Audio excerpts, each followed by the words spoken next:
Creo que este es el gran punto de inflexión para el mercado. Estamos en un proceso en el que la automatización de tareas es brutal. Los títulos y trabajos que hemos tenido de aquí al pasado están en extinción, van a desaparecer, ¿vale? Creo que el perfil profesional de cualquier actividad tiene que centrarse cada vez más en la tecnología. Creo que eso es también una máxima en el que los principales informes que han salido publicados, tanto los de Udemy como los de McKinsey, como los de Pricewaterhouse, como los de las principales universidades, Oxford, Cambridge, todas coinciden en lo mismo. El perfil teórico de aprender algo de forma teórica cada vez tiene menos sentido en un mercado en el que se buscan las capacidades reales, ¿vale? En este sentido, creo que además, y en el proyecto que nosotros estamos liderando, que es el Despertópolis, estamos apostando por la posibilidad de poder aprender cosas pequeñas y certificarlas para poder definir perfiles o multidisciplinares, porque yo creo que cada vez es más valioso la visión 360 grados de los profesionales.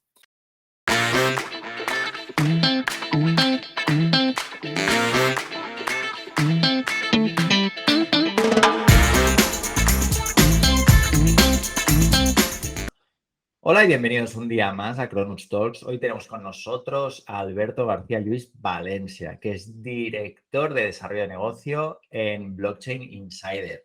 ¿Qué tal, Alberto? ¿Cómo estás? Muy bien, ¿qué tal vosotros? Pues aquí estamos un día más con muchas ganas de hacerte 1000 preguntas y que nos cuentes un poquito sobre qué te ha llevado a trabajar dentro de la industria blockchain. Cuéntanos, ¿quién es Alberto García Lluís Valencia? ¿Qué le gusta? ¿Qué le apasiona hacer por las mañanas? Pero sobre todo, que nos expliques un poco cuál ha sido tu camino hasta llegar hasta donde estás ahora mismo. Eduard, es una pregunta muy larga. No sé si tendremos todo el día para poderla responder. A ver, ¿quién es Alberto? Alberto es un economista con muchísimas inquietudes, con muchísimas preguntas que buscan respuesta todos los días. Muchas de ellas todavía no he logrado responderlas. Alberto termina la carrera de económicas estando trabajando para un banco en un departamento de tecnología. Llevaba la parte de banca electrónica, medios de pago y seguridad en cajeros en la red nacional. A raíz de ahí, Alberto tiene muchísimas ganas de aprender. Empieza en aquel momento precisamente a hacer muchas operaciones. Empezaba en aquel momento, esto era el año 1996 más o menos. Y ya empezaban a darse los primeros casos de operaciones de e-commerce, ¿vale? Empezábamos a identificar riesgos importantes y eso, pues en un momento que era el año 1996, esta empresa de Caja Madrid y de la Caixa es comprada por EDS por un tema de competencias. Entonces, Alberto, me fascina que, o sea, antes del boom de las .com, tú ya estabas y te estás dedicando a todo lo que es el comercio electrónico desde la perspectiva de la banca. Sí. Bueno, a ver, te ubico. EDS la compra, EDS se queda con los informáticos y los ingenieros, los economistas considera que no valemos para nada, ¿vale? Y entonces, pues yo me dedico a dar formación porque me encanta la docencia y aprovecho para hacer una patente. La primera patente que yo tengo es sobre seguridad en medios de pago, sobre todo para temas de e-commerce. Y yo creo que esa patente fue el punto de inflexión, ¿no? Esa patente intenté comercializarla y negociarla con bancos, con los principales medios de pago. Y la verdad es que, bueno, ahí tuve mi primera mala experiencia con el sector financiero, ¿no? La patente era buena, el proyecto se llama Singular Payment System o sistema de pago singular, que era un sistema que digo yo como si fuera una grapadora, ¿no? Era utilizar un código diferente para cada transacción, entendiendo un poco los problemas que tenía la seguridad. Ajá. Bueno, pues en resumidas cuentas, el proyecto me salió carísimo. uno de los grandes medios de pago que estaba utilizando precisamente lo que yo había patentado, me dijo que si tenía narices que les demandara, les demandé y me arruiné. Y esa fue mi primera gran lección De la vida. dentro de este mundo, que de alguna manera pues te ayudó ya a reubicar muchas cosas. A partir de ahí empecé a trabajar en temas de consultoría, siempre vinculado al mundo TIC, ¿vale? Y en el año 2016 coincido con Albert Castellana, que era el socio director de Atraura, que estaba con él en aquel entonces Jordi Bailina, y decidimos crear una sociedad que se llamaba Soluciones Blockchain, en el que nosotros aportamos la parte más de negocio y de inteligencia de negocio y ellos más la parte técnica. Teniendo a Jordi, que es una de las referencias en el mundo de Ethereum más importantes a nivel mundial, estaba, me imagino, que entre los 10 profesionales con más visión de negocio dentro de ese área.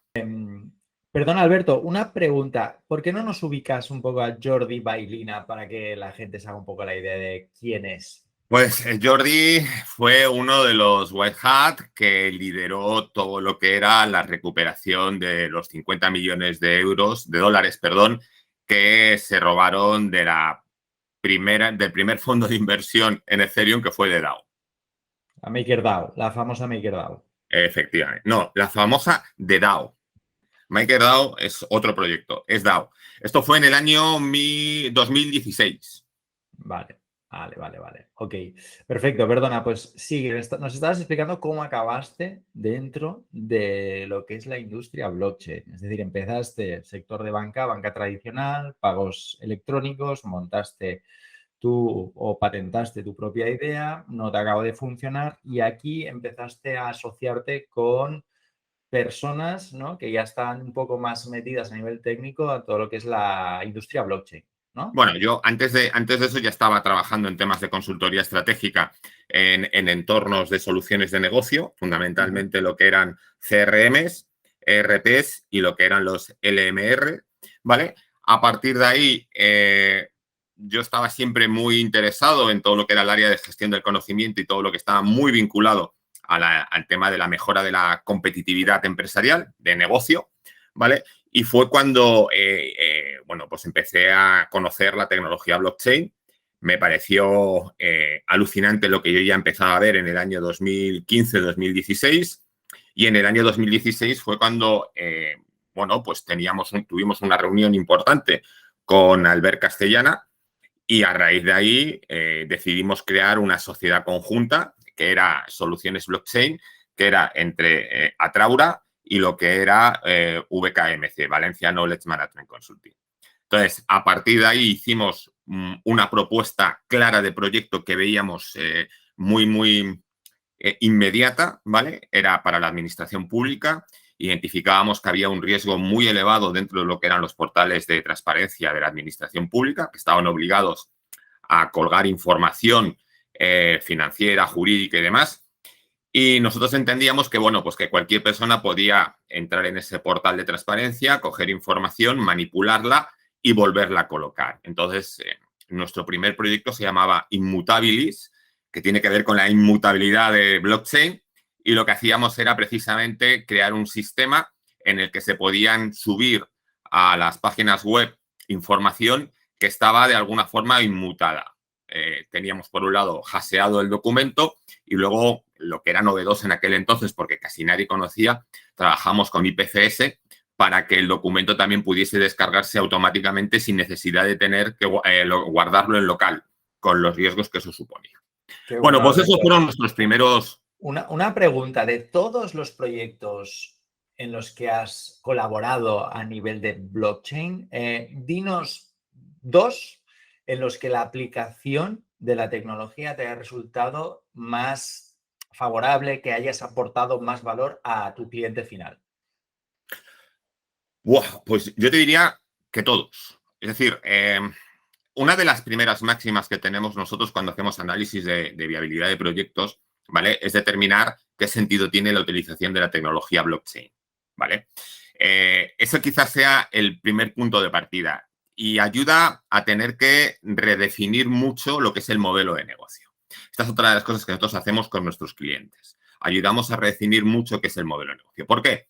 Porque no es lo mismo definir un modelo de negocio para una estructura centralizada en el que hay determinadas funciones que no puedes operar. De hecho, lo estamos viendo ahora con muchísimos exchanges spot en el que están trabajando con un token que es descentralizado, pero con un modelo de gestión o de servicio que es centralizado. Y estamos viendo que se están repitiendo los mismos problemas que tiene la economía tradicional. Entonces, el primer objetivo es intentar ver por qué tiene que ser en blockchain y si el valor que aporta la descentralización, ¿vale?, es lo suficientemente importante como para poder entender que el negocio va a funcionar, la propuesta de valor. Una vez que eso se tiene claro, luego ya todo lo demás es construirlo utilizando la tecnología que posiblemente mejor encaje con todo esto, ¿vale? Es decir, te pongo el primer ejemplo, el proyecto Immutabilis. Era imposible plantear ese proyecto si no era con blockchain, ¿vale? Era imposible dar ese servicio de forma novedosa en el año, estamos hablando del año 2016, es decir, éramos visionarios, ¿vale? Y esto en gran medida fue por el excelente trabajo de Jordi, que es un crack, él sí que entendía perfectamente los entresijos de la blockchain y en particular de Ethereum, ¿no? Entonces, ya en aquel entonces, nuestra propuesta sorprendía, pero no llegaba porque el mercado, la administración pública aún estaba a años luz de entender que era blockchain. En aquel entonces se empezaba a tener la idea de blockchain como Bitcoin, como algo vinculado al crimen organizado y era, bueno, ahí nos empezamos a dar el primer batacazo gordo, ¿no? Luego, el segundo batacazo fue cuando tuvimos incluso una reunión en el Congreso de los Diputados con los grupos parlamentarios, con 3 grupos parlamentarios, en el que les explicábamos qué era una DAO y la necesidad de introducir dentro del ordenamiento jurídico, explicándoselo, ¿eh? O sea, es decir, las reuniones fueron toda una mañana en el Congreso de los Diputados, en el que estaba Jordi, en el que estaba Albert, en el que estaba yo, hablando precisamente de eso, ¿no? Hablando precisamente de cómo funcionaba una DAO, que era una DAO, ¿vale? Y la necesidad de tener que introducir la figura jurídica de las personas criptográficas. Claro, ahora que empezamos a oír que con el tema de las DAO, que con el tema de la Web3, pues todas estas necesidades, nosotros ya lo estábamos hablando en el año 2016-2017. Entonces, bueno, creo que realmente es apasionante lo que hay detrás. Y explícanos un poquito cuál fue la cara de la gente del Congreso de los Diputados cuando les planteasteis esta nueva figura jurídica. Pues mira, a ver, la cara era primero curiosidad, ¿vale? Es decir, nos reunimos con el Partido Socialista, con el Partido Popular y con Ciudadanos. La cara era curiosidad, ¿vale? O sea, la primera sensación que trasladamos era la necesidad de querer saber más, ¿no? Y cuando les planteábamos estos, enseguida salían dudas sobre qué dice la Constitución, cuál es el ordenamiento jurídico. Es decir, ellos empezaban a entender que había una realidad que estaba cambiando, pero no eran capaces, por lo menos la sensación que tengo yo, es que no eran capaces de entender que esto era algo realmente urgente porque iba a ir a gran velocidad. Es decir, era más una cuestión de entender cuáles eran los fundamentos de esto que estaba pasando, que parecía que era un fenómeno social brutal. Ten en cuenta que en aquella época las ICO, las Initial Coin Offering, empezaban a tener unos volúmenes de recaudación de fondos para proyectos que eran muy importantes, ¿vale? Entonces ya empezaban a entender que detrás de esto había algo que apuntaba maneras, ¿vale? Estamos hablando del año 2017, perdona, ¿vale? Que fue precisamente el inicio del auge de la SICO. Bueno, pues en estas circunstancias, claro, también es cierto que en aquel entonces había cierta inestabilidad política, que las prioridades eran otras y que al final la información fue bien recibida, pero tampoco hubo continuidad, la verdad. Alberto, han pasado 5 años desde que tuvisteis esa reunión. ¿Han evolucionado las cosas desde entonces? Pues yo quiero pensar que sí. Quiero pensar que sí. No, prueba de ello es el sandbox. Prueba de ello es la sensibilidad que está teniendo el Parlamento Europeo para definir algunas leyes, ¿vale? Estamos a la espera de que se apruebe realmente el borrador final del reglamento MiCA. Quiero pensar que sí. Lo que pasa es que también es cierto, a ver, Eduard, blockchain es muy revolucionario, porque ya no es una tecnología que es lo que hay detrás, ¿vale?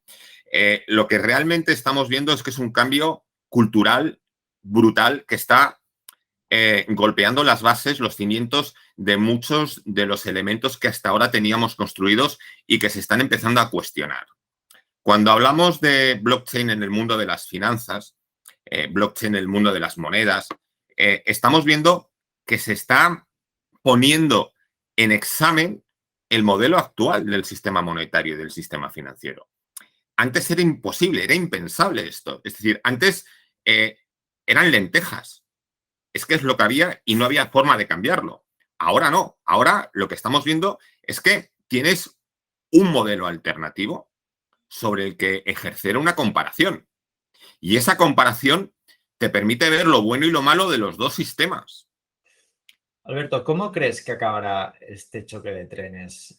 Porque al final tú crees que el mundo tradicional, el establishment, tiene algún incentivo para adoptar este pues, nuevo sistema descentralizado.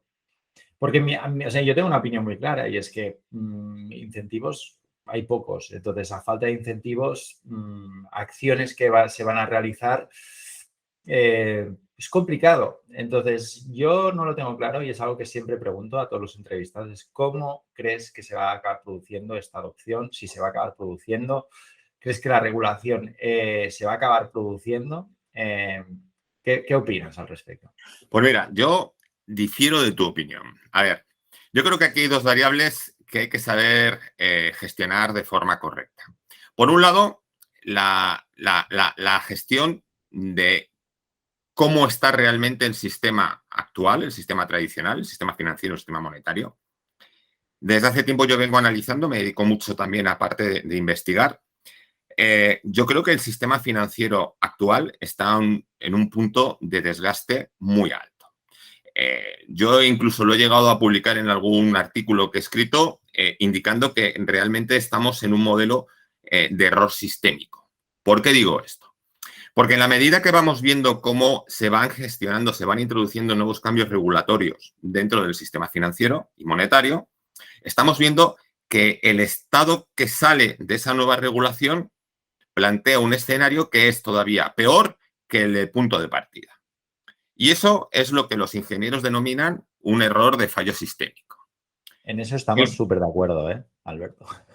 Bueno, me alegro, me alegro. Por un lado, yo entiendo que estamos en un punto que yo creo que es de inflexión.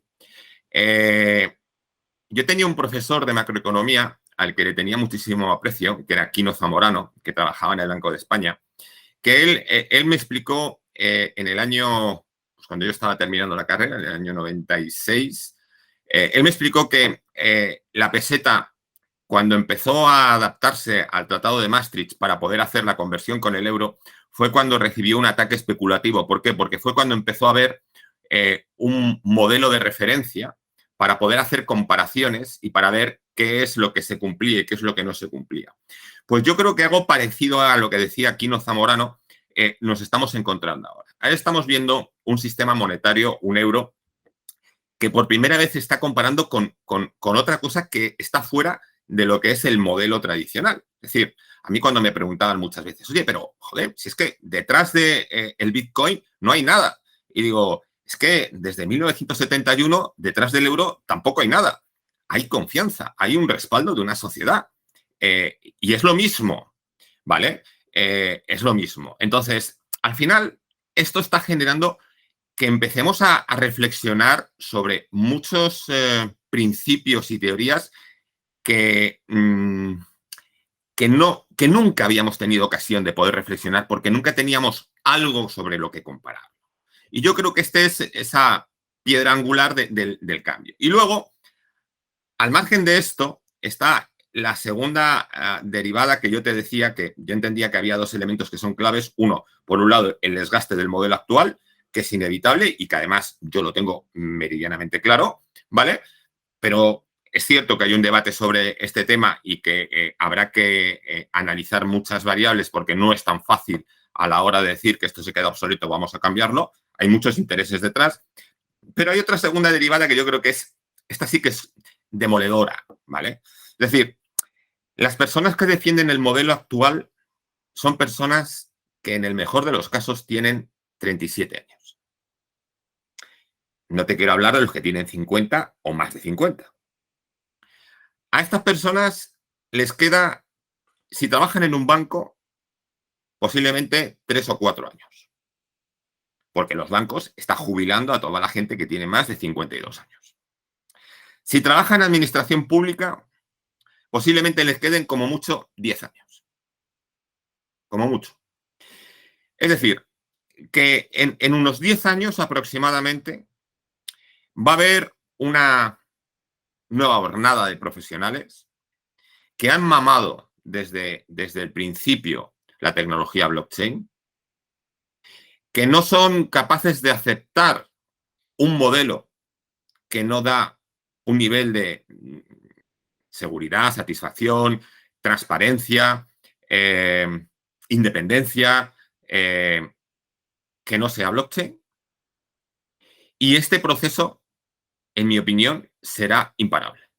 Es decir, creo que estamos ahora mismo en el inicio de uno de los mayores cambios de lo que es el sistema financiero y monetario de todos los tiempos. ¿Vale? Y creo que además nosotros, yo tengo 52 años, pero hay gente que es mucho más joven que ya viene pegando muy fuerte con esto. Y yo creo que serán ellos los que realmente terminarán por ser los abanderados de este proceso de transformación que desde mi punto de vista es imparable. En esto estamos de acuerdo, Alberto. O sea, creo sinceramente que el proceso es imparable.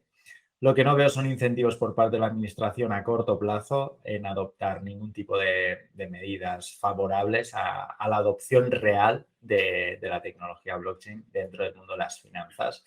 Por eso yo hablaba un poquito del choque de trenes, pero al final lo que yo creo que acabará pasando es que los dos mundos acabarán coexistiendo de alguna manera o de otra y el tiempo dirá. Y el tiempo al final pone cada uno en su sitio. Estoy seguro que, como tú bien indicas, dentro de 10, 15 años, todos los profesionales que están ahora dentro del mercado laboral y que ven los fallos sistémicos del sistema financiero actual, pues no son tontos porque la gente no es tonta, al final van a apostar por el caballo ganador. Entonces, Alberto, ya hemos hablado un poco de macro, de regulación, te has avanzado a todas las preguntas que tenía, ya me has contestado muchas, pero nos hemos dejado una que para mí es súper importante y es una persona que tiene el background como el tuyo, que lleva muchos años dentro de la industria blockchain. ¿Qué oportunidades dentro del mercado laboral, si hay alguien que nos quiere escuchar, que quiere empezar a empaparse del ecosistema, quiere ganarse la vida, es una apasionada de la tecnología, le gusta, cómo puede dedicarse y tener exposición dentro de la industria? Pues mira, me encanta esa pregunta y ahora te explicaré por qué. El último proyecto en el que estoy, en el que llevo trabajando 2 años, se llama Expertópolis y es una utilización de la tecnología blockchain para certificar competencias profesionales. Pero, ojo, cuando digo competencias profesionales y certificar, no estoy diciendo acreditar que ha terminado un curso o acreditar que ha superado presencialmente las horas mínimas para poder darle un título o un certificado, no. Estamos entrando en algo que está mucho más vinculado a lo que es el concepto de los Learning Outcomes, que define la estrategia de la Unión Europea sobre la sociedad del conocimiento, que se centra fundamentalmente en cercionar o en verificar la solvencia técnica. Tan sencillo como que alguien que dice que sabe hacer esto, y esto es algo que se requiere en el mercado, ha demostrado ante un tercero con una metodología y con un reconocimiento que realmente ha superado varias pruebas en donde pone en evidencia que realmente sabe hacerlo. Creo que este es el gran punto de inflexión para el mercado. Estamos en un proceso en el que la automatización de tareas es brutal. Los títulos y trabajos que hemos tenido de aquí al pasado están en extinción, van a desaparecer, ¿vale? Creo que el perfil profesional de cualquier actividad tiene que centrarse cada vez más en la tecnología. Creo que eso es también una máxima en el que los principales informes que han salido publicados, tanto los de Udemy como los de McKinsey, como los de Pricewaterhouse, como los de las principales universidades, Oxford, Cambridge, todas coinciden en lo mismo. El perfil teórico de aprender algo de forma teórica cada vez tiene menos sentido en un mercado en el que se buscan las capacidades reales, ¿vale? En este sentido, creo que además, y en el proyecto que nosotros estamos liderando, que es el Despertópolis, estamos apostando por la posibilidad de poder aprender cosas pequeñas y certificarlas para poder definir perfiles o multidisciplinares, porque yo creo que cada vez es más valioso la visión 360 grados de los profesionales. Y creo que esta es la clave. Es decir, la clave es, creo que blockchain va a ser el futuro. A mí no me cabe ninguna duda. Creo que estamos a las puertas de una gran crisis que va a acelerar muchos procesos de transformación, como hemos visto con el COVID. Es decir, el COVID ha sido un acelerador para todos los procesos de transformación, de automatización del negocio, ¿vale? Pues yo creo que la crisis económica en la que estamos entrando y vamos de cabeza a darnos un gran batacazo hará que sea necesario perfiles mucho más polivalentes. Creo que el concepto de trabajar para una empresa toda tu vida desaparecerá radicalmente. Creo que el éxito será poder estar trabajando simultáneamente en 4 o 5 proyectos en 2 o 3 empresas distintas, ¿vale? Y para eso necesitamos tener perfiles muy polivalentes. Y hay de todo, desde los que son perfiles puramente técnicos. Particularmente creo que sí es necesario tener conocimientos de programación para entender la lógica de lo que es las máquinas y lo que es el software. ¿Qué consejos le darías a una persona que no tiene ni idea de programación y que se quiere iniciar, o quiere entender por lo menos la lógica? No quiere acabar siendo un programador picando código todo el día, pero sí que entiende la importancia del código en su día a día y quiere iniciar, quiere formarse un poquito. ¿Qué le dirías a esta persona? Pues mira, lo primero es que va a dar igual la edad. O sea, me da igual que tengas 16, 20, 30, 40, 50 o 55 o 60 años. La edad da igual.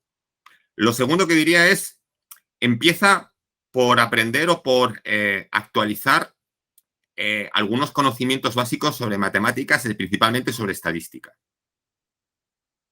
Básicos. No te compliques mucho la vida. Es una buena herramienta para empezar, por ejemplo, las hojas Excel, ¿vale? Lo segundo es, intenta averiguar qué tipo de software es el que mejor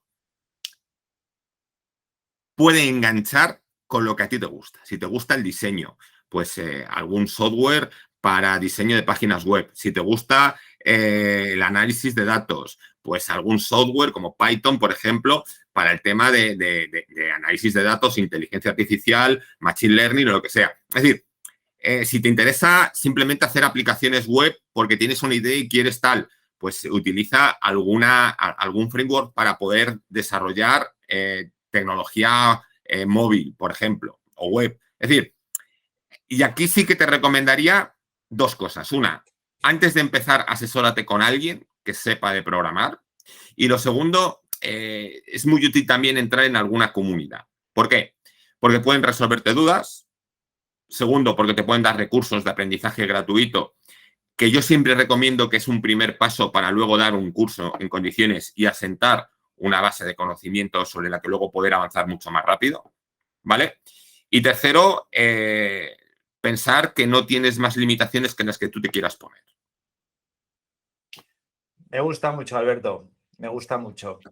Em, Entonces, tú sabes que actualmente hay bueno, hemos vivido diferentes bull rounds, ¿no?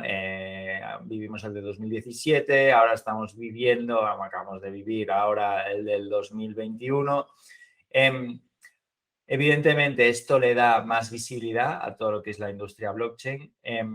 ¿Qué opinas tú sobre los proyectos? O sea, ya no tanto hablo de la industria blockchain, sino me estoy centrando un poco a todo lo que son los proyectos cripto o las criptomonedas en general. Pues mira, hace poco en la Universidad Europea de Madrid estaba yo hablando precisamente sobre esto a un grupo de alumnos, ¿no? Tema de las cripto. La tecnología blockchain está cambiando un paradigma económico que es brutal. Ya no es el tema de las cripto, ¿vale? Es que es el tema de cómo poder dar valor al trabajo que uno hace. Ya no estamos hablando de dinero, porque además el concepto de dinero es muy etéreo, incluso ni siquiera el Banco Central Europeo se atreve a decir qué es el dinero, ¿vale? Estamos hablando de que tenemos una tecnología que te permite generar un protocolo, que es blockchain, dando forma de valor a tu trabajo. Ya sea, y cuando digo a tu trabajo, al trabajo de una empresa, de un negocio o de un profesional, ¿vale? Es decir, y esto yo creo que es lo brutal de esta tecnología. Es decir, cuando tú generas un token, estás generando un token con una unidad de valor. Es como los bancos del tiempo, que tampoco es un invento reciente, sino que es muy antiguo, ¿vale? Pero ahora resulta que ya todo esto lo puedes instrumentalizar digitalmente. Esto hace que haya una auténtica revolución. Yo me acuerdo en el año 2017 hicimos con Ethereum Madrid, hicimos un paper que hablábamos que eran los hitos, los Initial Token Offering, que tiene mucho que ver con el concepto de los NTF, ¿vale? ¿Por qué? Porque te permitían tokenizar derechos reales, derechos de alquiler, derechos de paso, derechos de uso, utilización para economía circular o economía compartida de muchísimos recursos. Es decir, las posibilidades son infinitas. Y esto simplemente gracias a la tecnología blockchain. Creo que esto es un cambio que ha llegado para quedarse, y no solamente para quedarse, sino que es que va a transformar toda la economía a nivel mundial. Entonces, has mencionado los NFTs.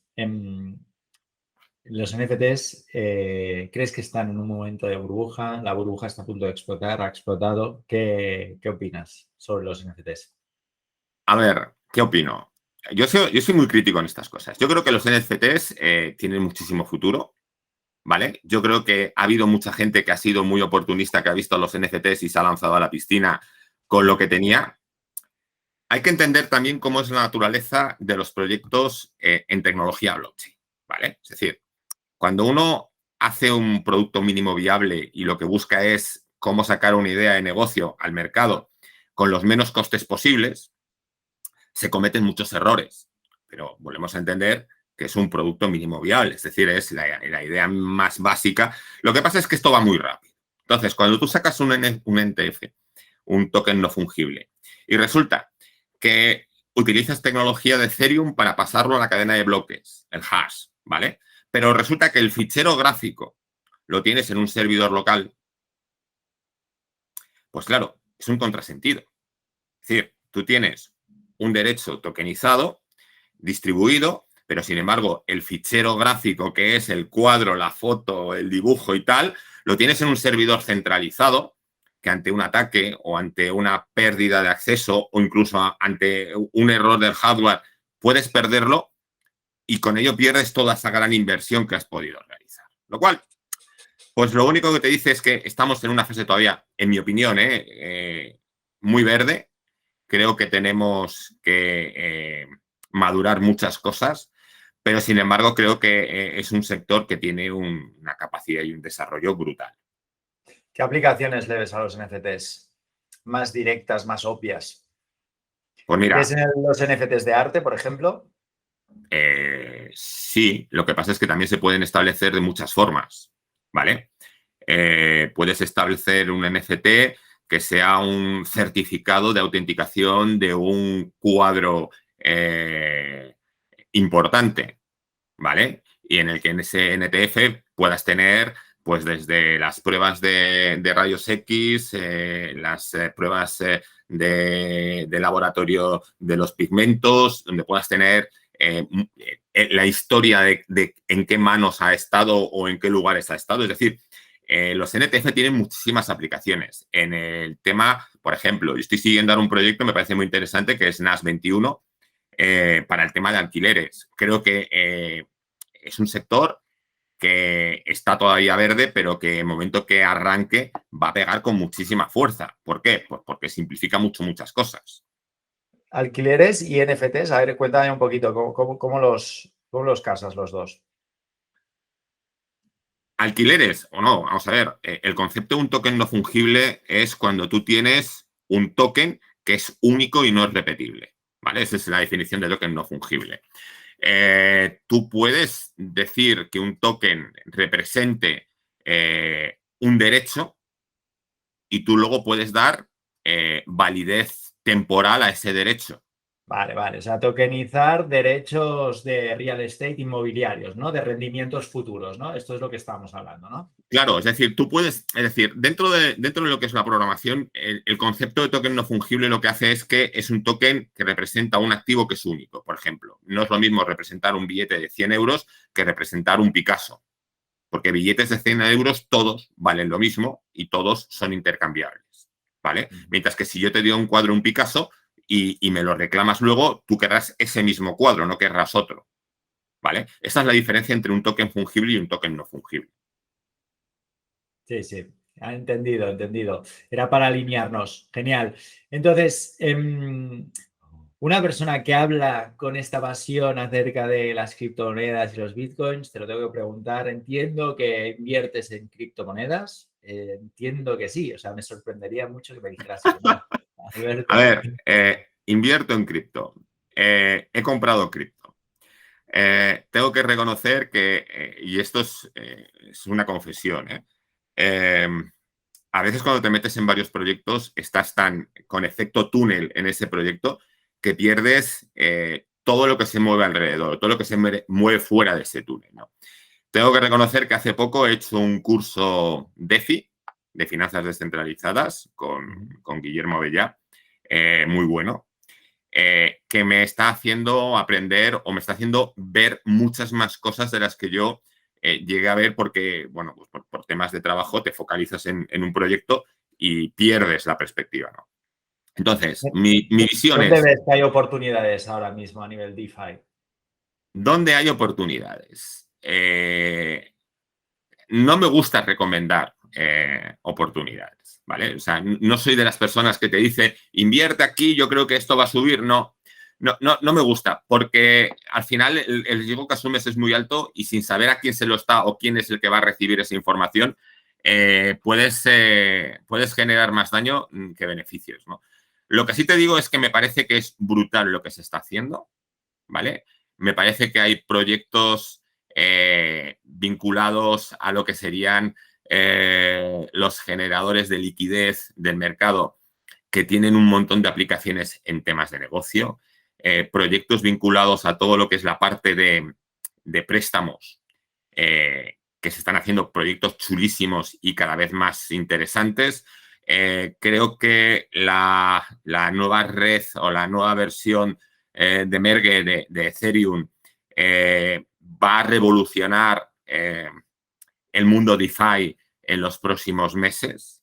Creo que todo lo que es el cambio del pasar del Proof of Work al Proof of Stake va a generar muchísimas mejoras dentro del mundo DeFi, tanto en L1 como en L2. Por cierto, ¿para cuándo el lanzamiento? ¿Crees que este año, en 2022, lo vamos a ver? A ver, la Chain Bacon yo creo que ya está funcionando. El hecho de que se haga todo el volcado, pues esperemos que sea en breve.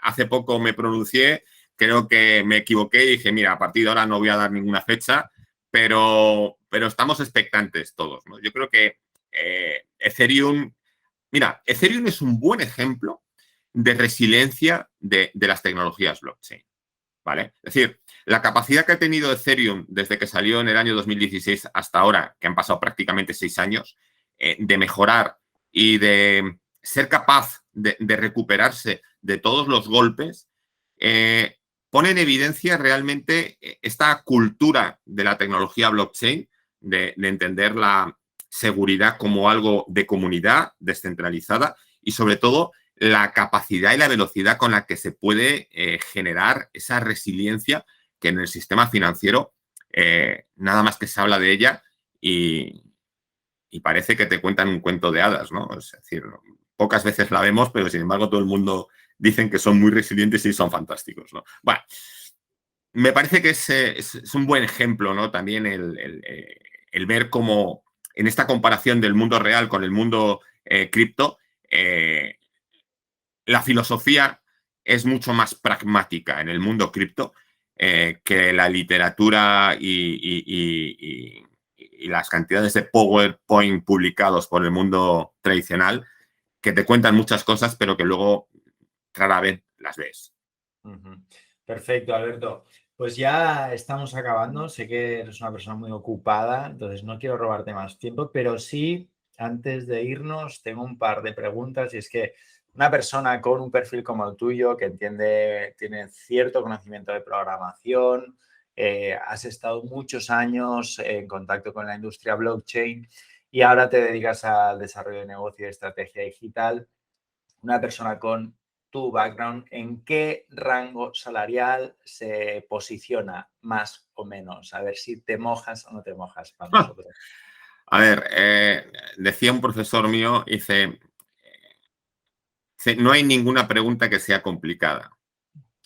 Dice, pero todo depende y a partir de ahí empezamos a negociar, ¿no? A ver, lo primero es puntualizar. No soy programador, tengo conocimientos muy básicos de programación, pero no sé programar, ¿vale? Es decir, ya puntualizándolo. Segundo, ¿cuál es el rango salarial? Pues mira, el rango salarial depende. Aquí, tradicionalmente siempre decíamos, a ver, economista, no sé qué, de finanzas, a ver, lleva no sé qué, lleva riesgos, tal, tal. Bueno, pues el rango salarial marca esto, entre 70.000 y 140.000 euros. Vale, pues aquí no va así.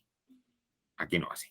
Esto va de otra forma, ¿vale? Esto va de cada proyecto. Cada proyecto tiene su propio horizonte y además, a ver, aquí hay una cuestión que yo creo que es muy, muy importante. Dentro de los proyectos en blockchain trabajamos siempre en dos variables, en un fee y luego siempre en un éxito, ¿vale? Entonces, cuando vamos al fee, al normalmente siempre se marca en base a las capacidades financieras del proyecto, ¿vale? Si está captando capital, si no está captando capital, si tiene inversores, no tiene inversores, si ya tiene un producto mínimo viable, no lo tiene, si el proyecto está en fase todavía de idea y lo que buscan es alguien que colabore. Es decir, cuanto más primitiva es la fase del proyecto, la retribución salarial es más baja, el variable es más alto, pero el riesgo de no cobrar nada es también mucho más alto. Entonces, yo te digo, yo ya hace tiempo que en determinados proyectos ni siquiera entro. ¿Por qué? Porque ya me he comido 7, 8 proyectos en los que no han terminado de cuajar porque la idea no se terminaba de perfilar correctamente y al final pues todo ese tiempo lo has perdido. Ahora me centro más en proyectos, ya te digo, estoy en un proyecto en concreto, estamos ya en ronda de financiación, que yo creo que este año ya habremos recaudado lo suficiente como para empezar a cobrar del proyecto, ¿vale? Pero volvemos a lo mismo. Es decir, si tú vas a cobrar 80.000, 90.000, 110.000, 200.000, queda mal visto, por ejemplo, que un proyecto que esté consiguiendo financiación de un inversor te pongas unos sueldos muy altos. ¿Por qué? Porque tú lo que buscas también es ese compromiso como socio, que en el momento que el proyecto salga, todos ganemos. Y esa mentalidad de yo quiero ganar, ¡buah!, 140.000 euros. Vale, pues esa mentalidad no es la que predomina en el sector de consultoría. Y 140.000 es, vamos, me estoy tirando por la piscina. La mitad la mitad, un poco más o un poco menos, pero en torno a la mitad. Tiene sentido. Sí, sí. Vale, perfecto. Pues sí, creo que te has mojado un poquito y la verdad es que me gusta. Sí, sí, perfecto.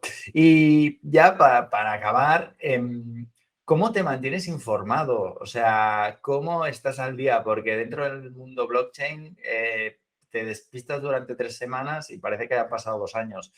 Entonces, ¿qué haces exactamente para estar al día? ¿Cuál es la manera más eficiente que tienes para informarte? Porque puedes estar apuntado a 30.000 grupos de Discord y no enterarte de nada porque hay muchísimo ruido.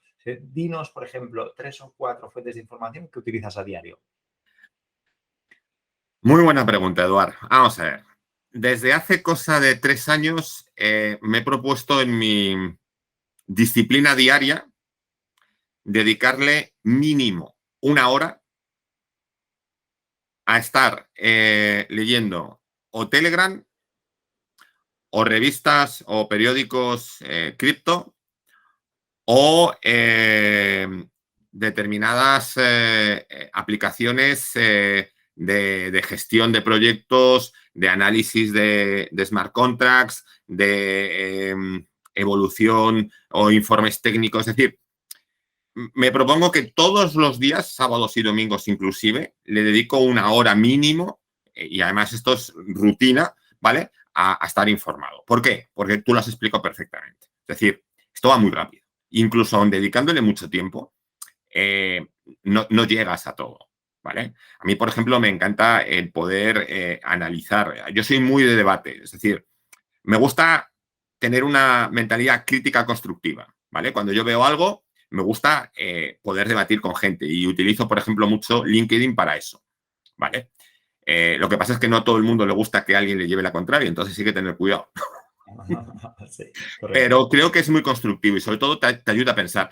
Me gusta leer y luego sobre lo que leo siempre normalmente suelo escribir. Yo en LinkedIn tengo una especie de hashtag que pone reflexiones. Entonces, me gusta leer de todo. Me gusta centrarme en temas cripto, pero soy muy 360 grados. Perfecto. ¿Y nos podrías decir 2 fuentes o 3 de, no sé si utilizas, lees Cointelegraph a diario, Telegram, qué canales? Mira, dentro de... En LinkedIn estoy metido pues, en varios temas como son los CBDCs, como es dinero digital, como son los stablecoin. En temas DeFi estoy en DeFiLab, en el canal de DeFiLab de el principal y luego en alguno que otro. También estoy haciendo seguimientos de proyectos en México, de Latinoamérica, de Argentina. Es decir, estoy en muchos sitios. Yo no sé qué me pasa, pero y además, bueno, pues también por temas de proyecto, pues estoy con varias cosas. Pero es que, por ejemplo, en Telegram, es que hago una limpia, me cargo 300 foros en los que me han invitado a participar sin yo haberlo solicitado. Y cuando los he borrado, al día siguiente tengo 400. Entonces llega un momento en el que ya no doy abasto, no paso de borrar y ya bueno, pues no participo, ¿no? Pero en Telegram lo suelo leer mucho. Discord estuve muy metido al principio, luego ya es que me desbordaba la cantidad de información que tenía, ¿vale? Y en algún grupo de WhatsApp, pero también para temas muy puntuales y muy, muy concretos. Perfecto. Y ya para acabar, ¿cómo haces para pasar el tiempo libre? ¿Cómo desconectas de tanto ruido, tanta información y, bueno, y tanta pasión, ¿no? Al final, que es lo que nos despierta esta tecnología. ¿En qué momentos te tomas tu break? ¿Qué haces? Pues mira, para mí hay 3 cosas que son muy importantes, ¿no? La primera, la familia. La segunda es la naturaleza. Me encanta la montaña y el mar. Si hace falta pues, escalar, me gusta escalada, me gustan las marchas, me encanta la fotografía, cosa que compagino muy bien con el tema de la montaña. Y en el mar, pues soy un submarinista bastante reprimido porque no puedo ir todas las veces que yo quisiera, ¿no? Pero todos los que son deportes de aventura me encantan. Y además llevo practicándolos desde hace mucho tiempo. Perfecto.